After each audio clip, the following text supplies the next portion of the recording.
Hi, guys. Welcome to the third episode of GeekSpeak podcast. Today with us is Domenico, who is a PhD student currently doing his PhD in Politecnico di Milano.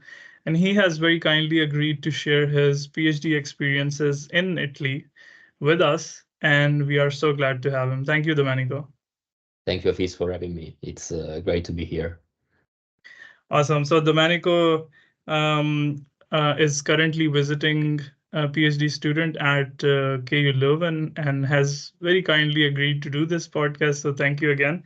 So we'll actually start by requesting Domenico to introduce himself to the audience, and if you could share your academic background a bit, like what was your bachelor in and what was your master's in, and how like basically what is your research about. So yeah, that would be nice.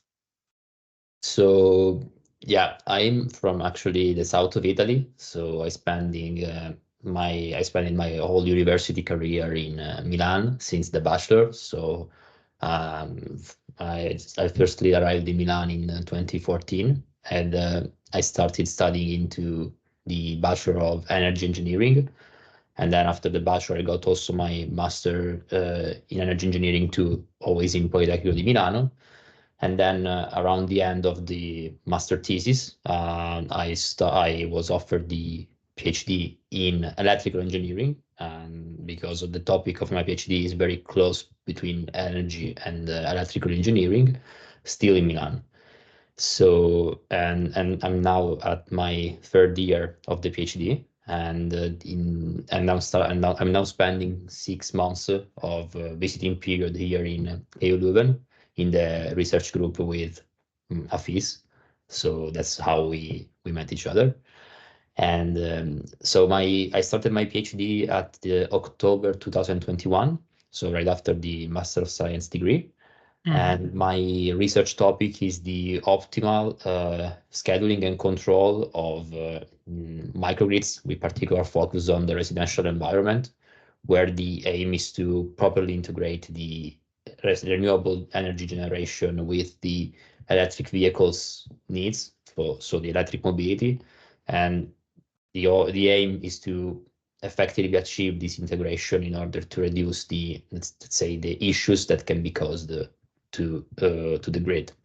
So now I'm now here in KU Leuven to deepen part of my research, basically. Awesome. That's a very timely topic, actually. Also, very important considering the energy transition, right? We are going through globally. So, yeah, quite interesting stuff.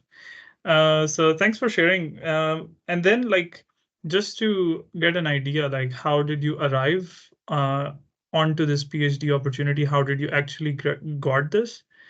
Um, And what was the process of applying for this PhD? Or, as if I remember, you just mentioned that you were offered this PhD position. As it So, was. how does normally work in Italy? So I was, let's say, I was lucky because the timing of my finishing, when I finished my Master of Science thesis, it was a good timing because in Italy we had this recovery and resilience plan. So a lot of funds, public funds, were spent on the energy transition and on the digitalization of the, let's say, Italian environment. And a lot of these funds were destined to the academy. So a lot of PhD positions opened in that period, and it was like the startup of these new, let's say, scholarships. And so there were two, let's say, PhD positions that were being funded when Yeah. when I finished my master thesis, and I was actually doing my thesis with a close friend of mine. So one of these PhDs was for the residential environment, which is mine, and the other was for more the power generation. So our supervisor of the master thesis told us, look, there's this opportunity. If you want to apply for it and you're interested, it's I think you could be very suitable for this kind of path. And so we applied and we got the position. And I think it's important also to mention that this kind of scholarship was something pretty new in Italy, because my PhD is what you call an industrial PhD. So it's a collaboration between the university, Politecnico di Milano, and the company. In my case, the company is Edison. Edison is the Italian branch of the French EDF. So, and it's, for me, it was very important, because I have to say that I wasn't the guy. I actually was the guy who said I would never do a PhD. But this was very important for me, because if you get to spend part of your PhD in the company, you see the practical, let's say, aspects of your work. It's not just academic, and you see the, let's say, what's the real need of the world in terms of implementation. So I found that this was a very nice opportunity, and it was nice to catch it. I had 24 hours to decide my next 3 years, but it was a simple decision. 24 hours, that's kind of a pressurized situation. So no, but that's quite nice to know, like you're doing an industrial PhD, so that also shows you the practical implementation of the concept, right? So that's pretty nice. But also, like, for the general public in Italy, and for all the other students who are not, let's say, offered a PhD position, which in your case was pretty good, but what's the normal paths usually? How do people approach on applying for the PhDs, both for Italians within Italy and then both for foreigners? So how does it usually work?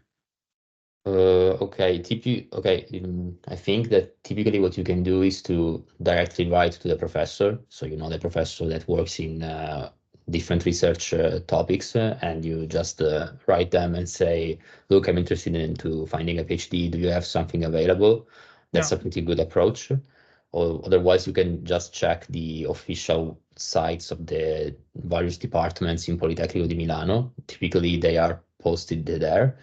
And actually, in the last period, I've seen some professors that are also, um, say putting some posts on LinkedIn, and there they, let's say, the community helps you, because you can find it's easy to find someone.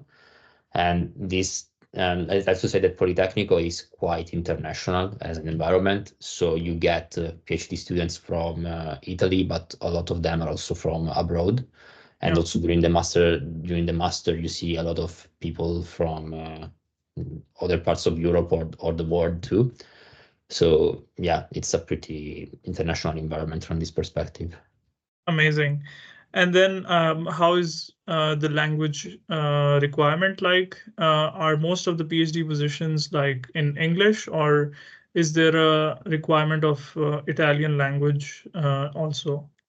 Of course, I'm speaking about the energy department, so I'm talking about an environment that must be international. Otherwise, in engineering, you can't just talk in Italian, because it will be a very important limitation. Yeah. So, though you don't have any requirements for the Italian when you apply to the PhD, you just have requirements for English, because you're supposed to write in English, to talk in English, and, let's say, to do your work basically in English. But then if we talk about the environment, let's say the day-by-day life in Politecnico, of course there are a lot of Italians. We talk Italian between us, Yeah. and the international students, of course, we speak English with them. Also, they are encouraged to take a course at the beginning, so they Yeah. follow and they start learning Italian. But yeah, it's not an issue not to speak Italian at the beginning. True. No, I mean, I'm a big proponent of, learning the language of the locals, right? Like, you're in someone's country, and if you are there for education, be it work or whatever reason, I think it's a very important aspect that you learn the language. So definitely that's good. But it's also quite encouraging for the international students that if even you don't know Italian language a lot, or even if you don't know it at all, you can still even then you can apply for the positions, and then you can learn the language while you're there, and there are classes as well, so it's also quite nice. So that's good to know. And then so basically now, if we go a little bit to the general universities in Italy and considering Politecnico di Milano. So I know like Politecnico di Milano is one of the best universities in Italy. So your experience as a PhD student, how it is, like how do you like the research quality? What is the standard of education there? Because you've done your bachelor's, your master's, and now also your PhD. And what is the general opinion about PhD quality in all across Italy? Like, I know this is a very big question, but like, do you think you could wrap it up in something which is a bit of overview? Okay, I will try to wrap up something as let's say I will try.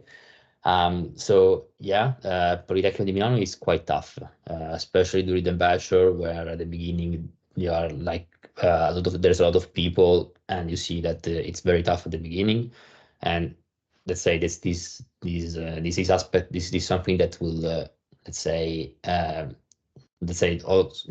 just a few people makes to the PhD, but it's not let's say the first choice. Typically, it's not some not, the majority of the people doesn't get the PhD. They prefer to go into companies.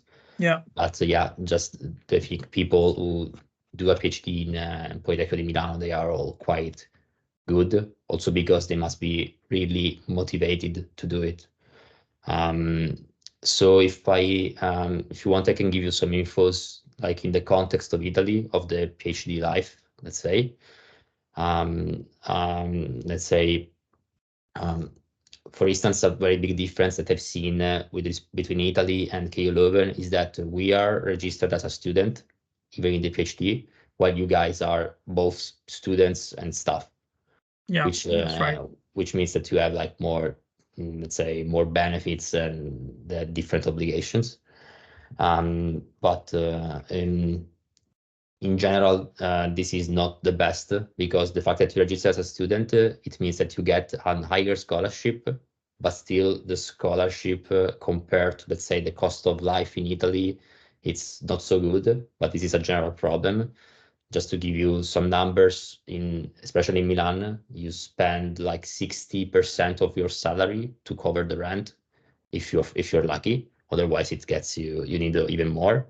Oh, wow. So let's say this type of balance is something that is lacking in Italy at the moment. Hmm. And let's say it's something that it's a reasoning that you can tell also for some other big cities in Italy, like Rome, Bologna. But for instance, in Torino, the situation is better for some Yeah, reason. So yeah, let's say the salary is not very good. That's the one of the main drawbacks. yeah. No, thanks for sharing that actually, because it's very important for the students to understand this. Like when you're going in for the PhD, you're not just there for the PhD. You have to also consider the social life, the costs of the living, and your personal life. So that's a very important point Domenico mentioned. Like the About that, yeah, yeah, it's possible also to add that, of course, yeah, some PhD there is like the Politecnico housing available, and some spots are reserved for the PhDs, yeah, which means you can get let's say a private room into the Politecnico residencies that actually they're building some new residencies to improve the housing. And in that case, you can save a lot of money, and then it becomes manageable because that yeah, room is for sure at an advantageous price. true. And that's a good thing that they are implementing, and they're starting to do it in some other parts of Italy. Um, but again, if you compare the salary that you get in Italy with respect to, for instance, Denmark, I think Belgium to Germany, it is very different. Yeah. But also then you also have to understand that the cost of living in Italy would be then a lot lower than the cost of living in Denmark. Like, let's of That's course, like true. accommodation is one big thing, but other than accommodation, I think most of the things are pretty manageable, right? So Yeah, but if you see it in percentage terms, let's say the main drawback of Italy is that you spend 60% of your salary. 60%, yeah. That's very high. In Spread Belgium, wide, for yeah. instance, it's not like that, as I understood. True. No, yeah. In Because the cost Belgium, of I would living in say. Leuven is like similar to Milan. So Oh, okay.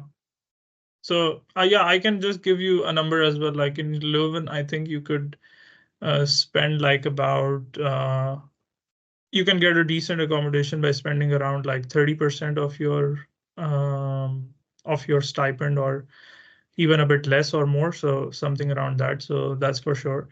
But you also mentioned about these other cities like Torino, Rome, Bologna, and then you mentioned that in Torino, the salary to the cost ratio is a bit more better than in Milan. So is it because of the accommodation, or is it because of the salary itself?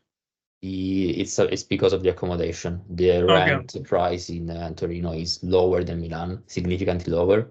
Yeah. And I have to say that right now, maybe they are improving a little bit the scholarships for the PhDs. So you should check some numbers, but maybe True. something is improving. Still in Milan, it's let's say the critical point of this in Yeah. Italy. But the top three, let's say the application places or universities that would be then would, of course, I'm just taking your opinion. So top and top, I would say Politecnico di Milano, because its quality of education is quite good. But then, so when you're comparing costs versus salary, do also consider the research environment and the experience, which Domenico mentioned. So it's quite good in Milan. But if you were to suggest like three universities which people can look forward to applying or something, what would be? So it would be your university and then two other places like Torino or Torino, I something. know Torino is very good Yeah, because there is an important tradition in the Politecnico of Torino. And I honestly have to say that there are some, let's say, historical universities in Italy, like Sapienza in Rome is one of the biggest and most important. Also, Bologna is good, but I honestly, it strongly depends on what you're focusing on the research group. So it's difficult to say to mention just the yeah. university. Yeah, so it's No, strongly makes sense. case Yeah. related. So that's another important point, that consider your subfield, your field, and see for the rankings and see for the research environment according to your specialty of the PhD that you want to do. And based on that, you decide which university you want to apply. But make sure to look also on the salary and the cost of living. I think that's quite detailed. So super nice, Domenico. So now a little bit more about how the PhD works there. So it's how long is your PhD in Italy So normally? we officially, the PhD is 3 years in our sector. And if you manage to do it in 3 years, you're very good, I have to say, because if you have also written the thesis at the end of the third year, then you are, let's say, the master, so you deserve it.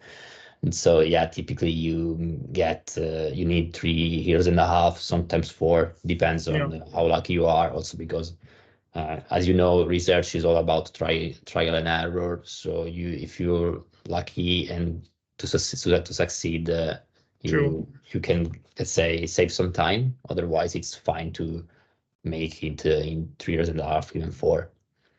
Okay, that's good. And also, another difference with you guys is that you have like mandatory teaching obligations, and while for us it's not mandatory, and it's strongly encouraged because inside our research group we help each other, let's say, and they are paid like externally from the PhD scholarship. That's right. They are not paid very well, but they're paid. So yeah, and there you have to be lucky to teach what you are researching on, which is my Yeah, case. So I love doing it actually, and but sometimes you need to teach like some other things that you don't like. So true. it's always about being lucky and a trade-off. Yeah, that's an important point, because I also have teaching duties, but they are mandatory in Belgium, basically in KU Leuven. So yeah, definitely, like I can encourage also to other students, like it's sorry. So it's something which is an important part of the PhD. You should kind of get an experience about how the teaching works, and even better, it's paid over there. So that's nice. And then about the like, is it like generally also an obligation to take some courses at the start of your PhD, or is it not part of the program? So in my case, again, my PhD is in the electrical engineering section, which is close to the energy. And in my path, I had to take 6 exams, which corresponds to 30 CFU. But they are 10 CFU from the PhD school of the electrical department, so 2 courses, and then 2 other courses from, let's say, whatever I choose. So they're not necessarily from the PhD school. And the last 10 credits are about soft skills. And I took them at the beginning. So I need to complete a couple of them, of these courses. But what you do is typically to choose something that is useful to your research. For instance, one of the courses I took was the optimization. Yeah. So you try to do something useful with them, and you can integrate also some summer schools if they have an exam at the end. For instance, I took one summer school in Genova at the first year. Ah, okay. Super cool. Yeah. And then, so it's, if I understood it correctly, it's mandatory that you take these Yeah. initial something around 30 credit hours of courses relevant to your PhD subject in most ideal case. And then, and that's usually for the first year only. So you have to do it in the first year. It's the mandatory aspect is that you have to fulfill these 30 credits by the end of the PhD. Okay. Of course, the ideal aspect is to complete them at the end by the end of the first year, which I didn't do, but it's okay. Yeah, of course it's okay. I mean, you have the, if you have the time until the full PhD, then why not somehow take a few courses at the university, take a few summer school or something interesting around outside the school also. So why not? So definitely. Okay. And then let's talk about a little bit about the Italian culture and the lifestyle in Milan. Okay. So, of course, I know you have stayed in Milan for many years as a student. So, what is, do you think, like the selling point that the students can really enjoy in Milan, and what could be a little bit of points of stress for the students? So, Okay. I will try to wrap it up also here because it will be a very long discussion otherwise. So let's say if you look at Milan inside the Italian boundaries, I think I can tell that it's the most European city that we have because it's Mhm. the best city in terms of public transport. Then of course, if you compare Milan with the main cities of Europe, let's say the comparison is not good. But I think the main advantage of Milan is that it's very European, it's very international. So you can it's I think one of the few cities in Italy where if you speak English in the city, you can do it. You are understood in a way, and you don't suffer without speaking Italian if you don't speak Italian. Okay. This is something different in the rest of Italy, even though I think this is something that is improving with time. Then, of course, in Milan, you can do basically whatever you want. It's from a cultural point of view, it's very active. Also, if you're passionate about sports, you can, if you follow football, for instance, you have two of the main teams of Italy. So Yeah, um, actually. the the Which one main do you support, by the way? AC Milan, the first team of Milan, or historically Perfect. speaking. Okay. And so from this perspective, for sure, I think, in my opinion, it's the best in Italy. On the other hand, there are a lot of drawbacks. For instance, I don't think it's a bike-friendly city. If, Mm-hmm. for instance, I live close to the Politecnico di Milano, which is 15 minutes walk by walking, I didn't even think about getting a bike because it's just not a city for bikes. Oh, Uh, okay. Yeah, so this is, for instance, one of the most one of the things that I enjoyed the most as soon as I arrived in Leuven, because I can get to the office by bike. I Yeah, think it sounds silly, but it's something that I enjoy a lot, actually. yeah. And so that's the main drawback. And also the public transport sometimes is lacking for some reason in performances. So yeah, if you the main thing that I want to say is that if you enlarge your boundaries, then the comparison it's like not good, not so good anymore. Yeah, So that's also my it's the way I'm feeling about Milan in the last yeah. period. That's, let's say, evolved.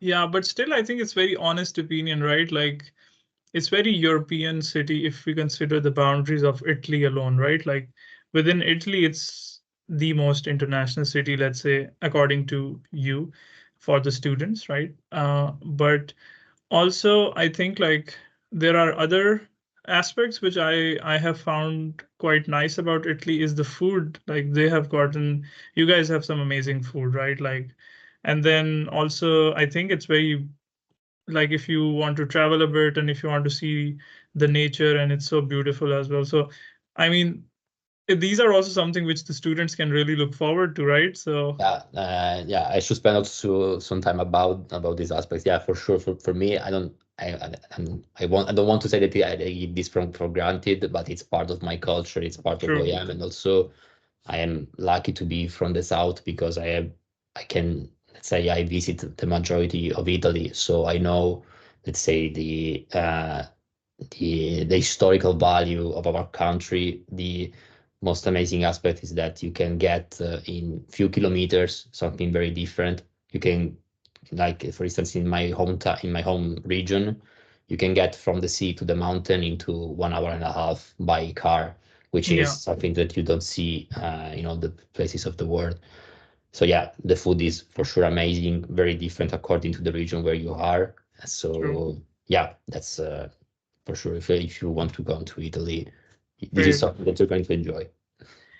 Then this is my favorite question actually. So if you are a PhD student, let's say you are looking from the lens of a foreigner PhD student, he could be or she could be from Italy, from sorry, from somewhere in the Europe, somewhere outside Europe.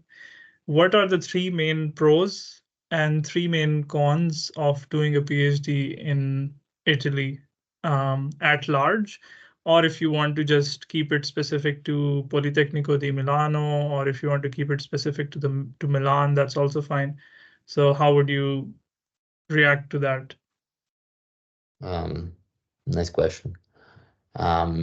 So maybe I can integrate with what I've already said because I've said some pros and cons, so I can Yeah, add something. Um, One pro for sure is that you are strongly encouraged to spend some a period abroad. It's very typical for us to go among 3 years to spend 6 months abroad, according to what you need to focus on.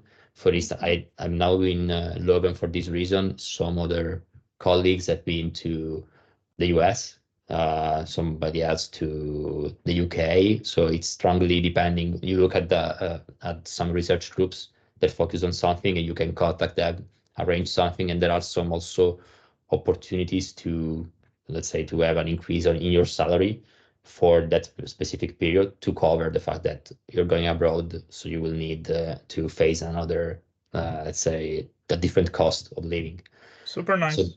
that's Yeah. super, that's encouraged a lot. Um, about the cons, because they are important too. And it's always about the, let's say, the Italian context. And maybe I can spend a few words about the difference between the academy and the industry. So I think the PhD is very academic in Italy. So you will focus on the most academic aspects, which means, for instance, in our case, to build this huge model that gives you a result into a time frame that is not compatible with the real application of that model, for instance. So Hmm. yeah, that's let's say a drawback that I hope will be overcome with time. The different This is a big difference that I've seen with your research group.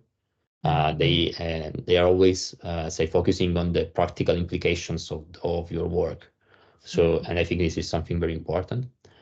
But at the same time, if we spend a few words about the companies and how they give value to somebody that has done a PhD, I don't think this is something that is let's say recognized in Italy. Okay. This is because it's not if you spend 3 years, 4 years doing a PhD, is something that is not being remunerated according to the work when you start a job position in Italy. I So see. there are very, very, very few companies that do this right now, Yeah. and it's yeah, that's not good, not so good. And I actually want to understand how this aspect works in the rest of Europe, for instance, because I honestly don't know. But my feeling about it in Italy is not positive. Man, this is like turning out to be so like honest and like actual reality picture. So I mean, like I'm just saying, like it's a bit of surprising to me as well. Like as you mentioned, like it's not recognized a lot in the industry. If you have a PhD, let's say if you carry a PhD from Milano. So, but that doesn't stop you from, let's say, going abroad to other places and applying your knowledge and having your degree recognized there. Because I mean, at the end of the day, you're coming out as as a researcher, as a person who has really spent some very detailed amount of time on something very specific, and you have something to contribute to the country, right? Sorry, company. So I think like in other places around the world, it's quite recognized if you go to industry, especially in Europe. So it doesn't stop you from going abroad, right? So I mean, still doing a PhD is your own, like it should be your own inspiration. That's what my opinion is, at least, that if you feel like you want to do it and if you feel like you really want to explore a topic in a more detailed way, then just go for it. And in my opinion, don't worry about the jobs. They will come Yeah, naturally. yeah, exactly. I totally agree on that. And I think it's very well connected to what I was saying in the beginning. For me, it was very important to see the practical implication, and having a company that directly collaborates with your work means that they have to be interested, and so they add value to your work. Yeah, But then you have to the thing, let's say, working for them will be another topic. true. So it's I think in this way it's a good compromise. In fact, my opinion on the PhD path is very positive. It's something that I strongly recommend, especially if you are very passionate about a topic, whatever topic, in whatever subject. Then what you're going to do with the PhD is very personal. Then, for instance, yeah, for me, the academy is something that I don't see myself in the academy, I have to be honest. But Yeah. oops. Oh, amazing. So moving on, then I think we have gotten kind of a general overview and a bit about the pros, a bit about the cons. So I think it's quite nice. Then now we are heading towards kind of the conclusion of the podcast. So just for the practical details, if a foreign PhD student is working in, sorry, is doing his PhD or her PhD in Italy, does that period count in naturalization process? If yes, then okay. If not, then how many years does the student have to stay there if someone is interested to become a citizen of Italy or wants to be a national of there? Okay, so generally speaking, you need 10 years for fulfilling the naturalization process in Italy. Okay.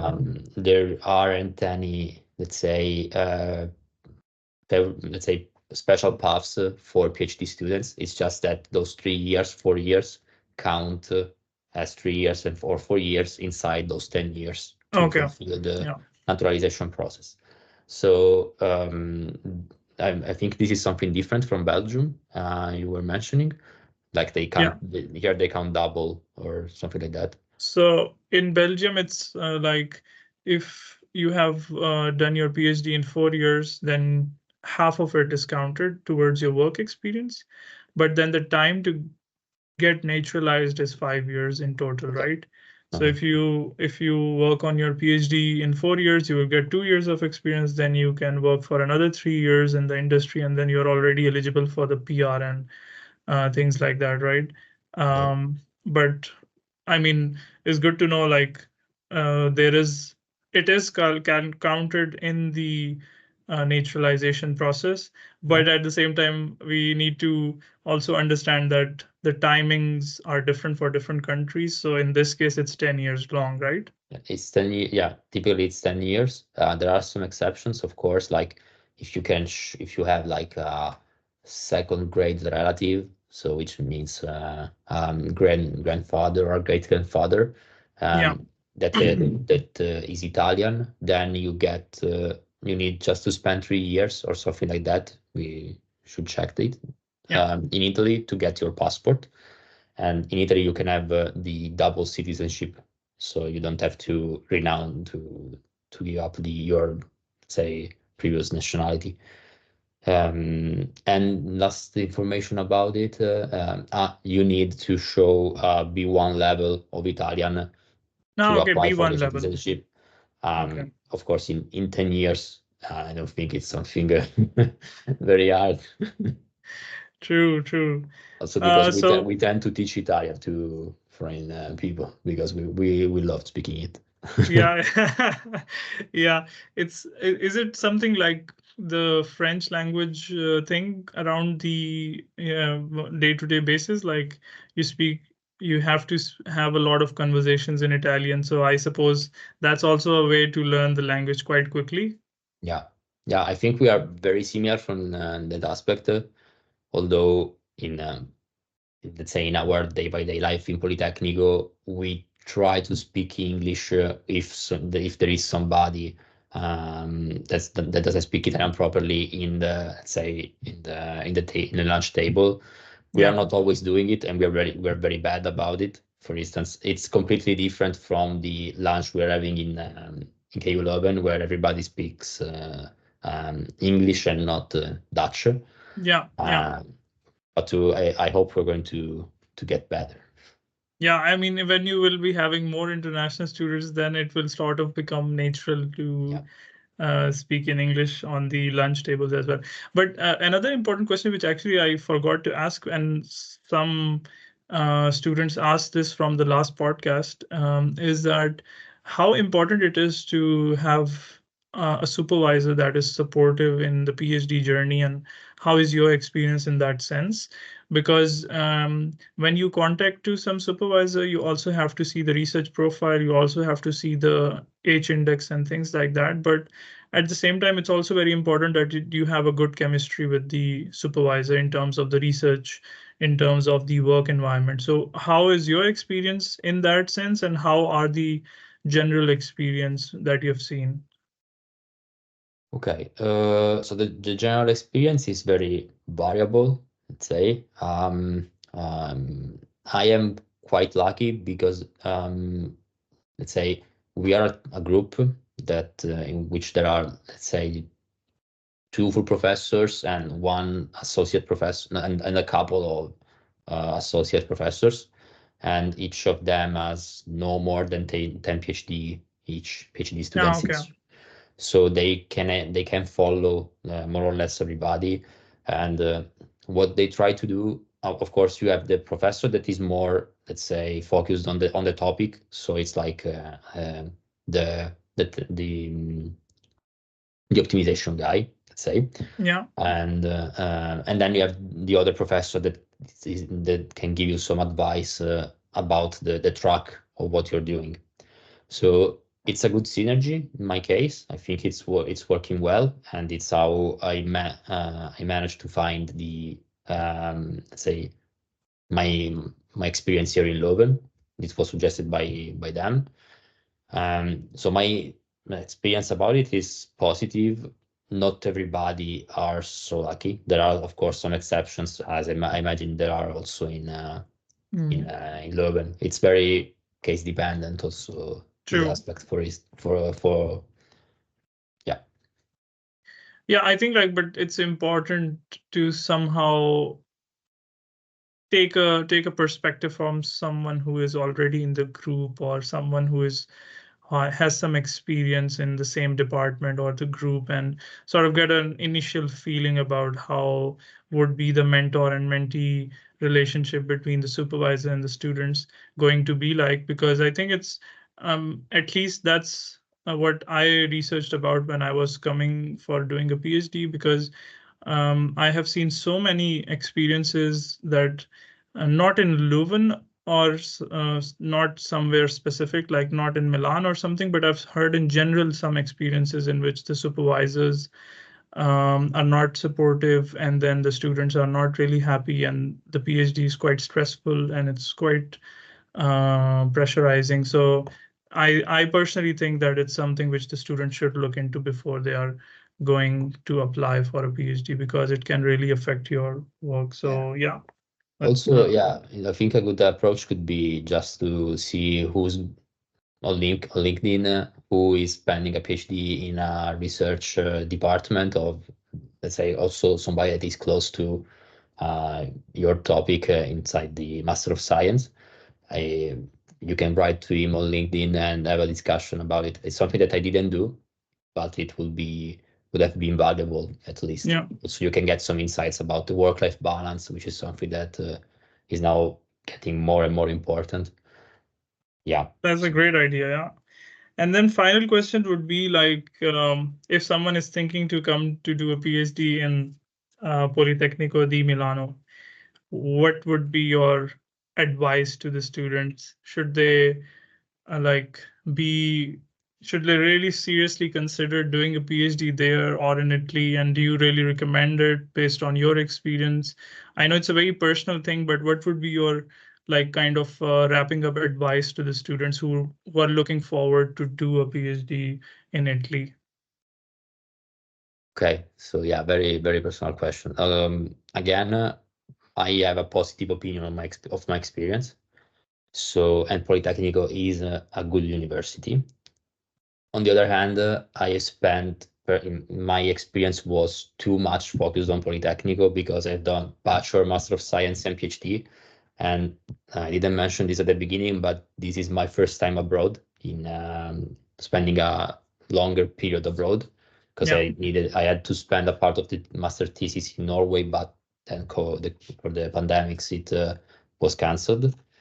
So my suggestion is, yeah, Polytechnic is a good chance. It's a good environment. You can do it, but I would if I would suggest to start from abroad, because especially if you're Italian, an experience abroad enriches you a lot and allows you to just improve not only your knowledge, not necessarily your knowledge, but also your experience and met different people. Yeah, it's something that I regret a little bit, but Yeah. Okay. something that I'm That's catching up. great. So to sum it up, you mean like definitely going and trying to different cultures by becoming a student in different countries is something which you really appreciate and you would really recommend to students, be it Italy, be it France, be it Belgium, wherever, but it's a good thing to do. So in that sense, I think it's a positive experience all in all, and an honest experience, so the students can decide for themselves, right? Like whether it's a good fit for them or not. But thanks for sharing your experience, Domenico, and being on the show. It has been a true pleasure. Thank you, Hafeez. And maybe you might see Domenico in Politecnico di Milano the next time you go and visit. And for a few more weeks or months, I think he's still going to be in KU Leuven. So if you're here, you might also see him. So see you guys. Have a nice weekend, and I'll see you in the next episode. Thank you, Domenico. Thank you, guys. Bye. Bye.